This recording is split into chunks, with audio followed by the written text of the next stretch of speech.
သူပထမဆုံးအချိန်သူ့ဆံပင်နဲ့မြင်းပြန်ရဲ့အာယုံကြောမြင်ကိုထိတွေ့ဖို့ကြိုးစားတယ်မျောလင့်မထားတာကနောက်တစ်စက္ကန့်မှာမြင်းပြန်ကသူ့ကိုစိတ်ချင်းဆက်သွယ်နိုင်သွားတယ်အဲ့ဒီမြင်းပြန်ကိုနာခံအောင်လုပ်ပြီးနောက်မှာတော့သူကစိတ်မချမနှက်ဖြစ်နေသေးတယ်ရှေးဟောင်းတတဝါကြီးတစ်ကောင်ကိုပါစိတ်ဝင်စားလာတယ်သူကလက်ညှိုးနဲ့ညင်သာစွာထိလိုက်တယ်ပန်းပွင့်ပုံတန်ထမှန်ကချက်ချင်းအဆက်တရာသေးသွားတယ်သူဒီအချက်ကိုစိတ်လှုပ်ရှားနေတော့မှာပဲအိပ်ပျော်နေတဲ့ရှေးဟောင်းသားရဲ့ကြီးနိုးလာတဲ့လူငယ်လေးကတွေ့တော့ချက်ချင်းတင်တဲ့ကိုကာကွယ်ဖို့ကင်လိုက်တယ်သူ့ရဲ့အဖော်တွေကတော့အပြေးလွှားလာပြီးတားမြစ်ကြတယ်မပြစ်နဲ့မင်းသူ့ကိုဒေါသထွက်စေလိမ့်မယ်လို့ပြောကြတယ်ဒါပေမဲ့သူကဒေါသထွက်ပြီးသားလို့လူငယ်လေးကပြောတဲ့အဖော်တွေကသူ့ကိုအစင်မပြေတဲ့အပြုမူမလုပ်ဖို့ထပ်ပြောတယ်တိုးတော်လဲတားရဲ့ကြီးကသူ့စီကိုပြေးလာခဲ့တယ်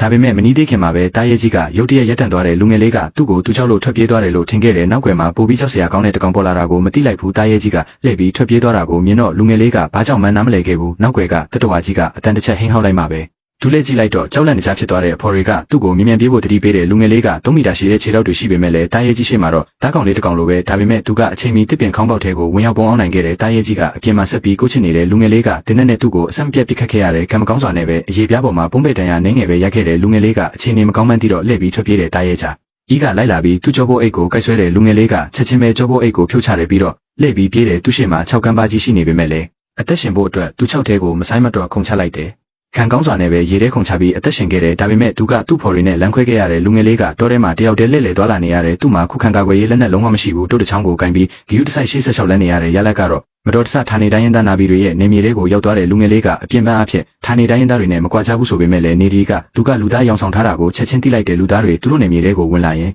အပြစ်ခံရမှာပဲလူငယ်လေးလည်းချွင်းချက်မရှိဘူးနေဒီကသူ့ကိုဥညွတ်ပြီးလေးတင်လိုက်တယ်ဒါပေမဲ့မြပြစ်ခံနေမှာပဲဝါကွန်းစင်းနဲ့ဆင်တဲ့တတဝါတကောင်ကမြထိပ်ပေါ်ကိုရုတ်တရက်ပြန်ဝဲကျလာတယ်ဒါဟာတန်ရှင်းတဲ့တစ်ပင်ဤဝါရဲ့မျိုးစေ့ဖြစ်ပြီးလူငယ်လေးကိုမတက်ဖို့တားဆီးနေခြင်းဖြစ်တယ်နေဒီကလူငယ်လေးရဲ့အခြေအနေကမရိုးသားဘူးဆိုတာချက်ချင်းသဘောပေါက်လိုက်တယ်ဒီဖြစ်ပျက်တွေအားလုံးကနှစ်တရာနောက်ပိုင်းကဘာမီရဲ့တန်စာဓာတ်တွေကုန်ခန်းသွားတဲ့အချိန်ကစားပြီးဖြစ်လာတာပါသိပ္ပံပညာရှင်တွေကအတုံးပြဦးနိုင်တဲ့တန်စာဓာတ်တွေကိုအပြင်ဘက်မှာရှာဖွေစူးစမ်းလာကြတယ်သူတို့ကကဘာမြေနဲ့4.4အလင်းနဲ့အကွာမှာပန်ဒိုယာလို့ခေါ်တဲ့ဂျိုတလုံးကိုတွေ့ရှိခဲ့ကြတယ်အဲ့ဒီမှာတွင်းထွက်ပစ္စည်းတွေဝါစွာပိုင်ဆိုင်ပြီးကဘာမြေရဲ့လက်ရှိအချက်တဲကိုဖြည့်ရှင်းနိုင်မဲ့တင့်တော်တဲ့အရင်းမြစ်လည်းဖြစ်တယ်တိုးတော်လဲပန်ဒိုယာဂျိုပေါ်မှာနာဘီလို့ခေါ်တဲ့မျိုးနွယ်စုတစုနေထိုင်ကြတယ်နာဘီမျိုးနွယ်စုတွေကိုဝင်ရောက်နိုင်ဖို့အတွက်သိပ္ပံပညာရှင်တွေကအေဘက်တာစီမံကိန်းကိုစတင်ခဲ့တယ်သူတို့ကနာဘီရဲ့မီအိုးဘီစကိုလူသားခန္ဓာကိုယ်ရဲ့ပေါင်းဆက်ပြီးအေဘက်တာပုံတူများဖန်တီးခဲ့တယ်ထွန်ဟာအဲ့ဒီအေဘက်တာတွေကတဦးဖြစ်တယ်မမျှော်လင့်ပဲသူရုတ်တရက်တည်ဆုံးသွားတဲ့တူညီတဲ့မျိုးဗီဇမတာပုံတူခန္ဓာကိုယ်ရဲ့ကိုပေါင်းဆက်နိုင်တာဖြစ်တယ်ကံကောင်းစွာနဲ့တို့မှာအမွှာညီကိုတဦးရှိတဲ့ညီကိုဖြစ်သူကဂျိတ်လို့ခေါ်ပြီးစစ်မှုထမ်းဟောင်းတဦးဖြစ်တယ်လွန်ခဲ့တဲ့နှစ်အနည်းငယ်ကမစ်ရှင်တစ်ခုမှာခြေရောက်တန်ရာရခဲ့ပြီးအဲ့ဒီအချိန်ကစားပြီးဘီတက်ကူလာထိုင်မှာထိုင်နေရတဲ့အားမရှိတဲ့လူတဦးဖြစ်ခဲ့တယ်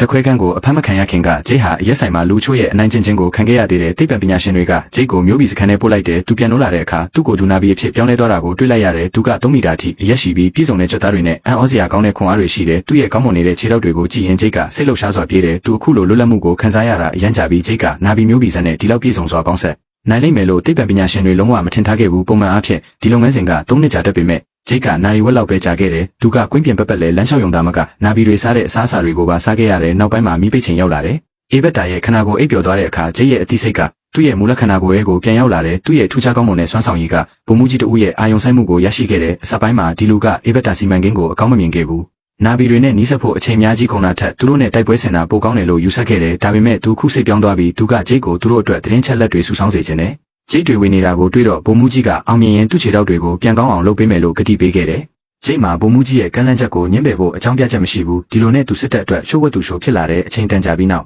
ဂျိတ်နဲ့တခြားအေဘက်တာချို့ကအာကာဒီယံပေါ်တက်ပြီးပန်ဒိုယာဂျိုစီထွက်ခွာခဲ့ကြတယ်ဒီနေရာမှာစိမ့်လန်းဆိုပြေတဲ့တောနက်ကြီးတွေရှိတဲ့ရေမြစ်တွေပေါ်များပြီးရာသီဥတုကတာယာတဲ့တိရစ္ဆာန်တွေအတွက်ရှင်သန်ကြီးထွားဖို့တင့်တော်တဲ့ဂျိတ်ကဆင်းသက်ပြီးတာနဲ့တောထဲကအရာတွေကိုစူးစမ်းခဲ့တယ်